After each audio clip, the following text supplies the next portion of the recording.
Why do you feel like TNA is a lot more open to more women's wrestling, more angles with women as opposed to WWE? I'm not sure exactly the reasoning why, in terms of why one company does it and the other. You could say it's because Dixie Carter is also a woman, so she can understand. I think they all know in our office that we work so hard. We work just as hard as the guys, and we want to have matches as good as, the guys, and we want to show the fans that we know that the fans want to see it. I mean, for the longest time when, there was no women's wrestling, it kind of died at one point right before the first knockouts division.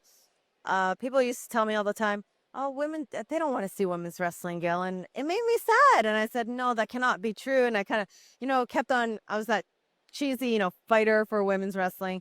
And when we had such great success, and the fan response that we got, I said, "See, they wanted to see it." And I definitely think that, just judging from all the fans that we've seen at live events, on TVs and pay-per-views all over the world, they want to see it. So we're just giving them what they want to see. And you had that awesome main event a few years back with Awesome Kong. It was pretty historic. I mean, just the whole series with Kong, for both of us, I think. I have such great respect for her, and I think she has respect for me. And what we did in that ring, we had magic chemistry.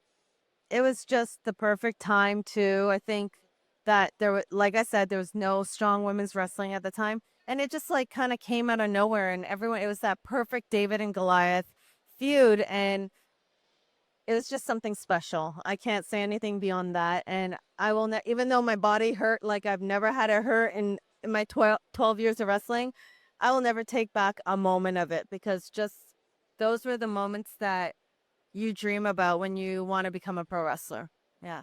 What are your thoughts on their progress with Storm and Roode and originally got their start in TNA and everything, and how they've kind of come up and taken the reins at the top? Because for the longest time, a lot of people are saying, "Oh, ex WWE talent," and I think they've done a really good job of recognizing these guys who are so talented. I think I've known Bobby since, or Robert Roode. He goes by Bobby, I think now.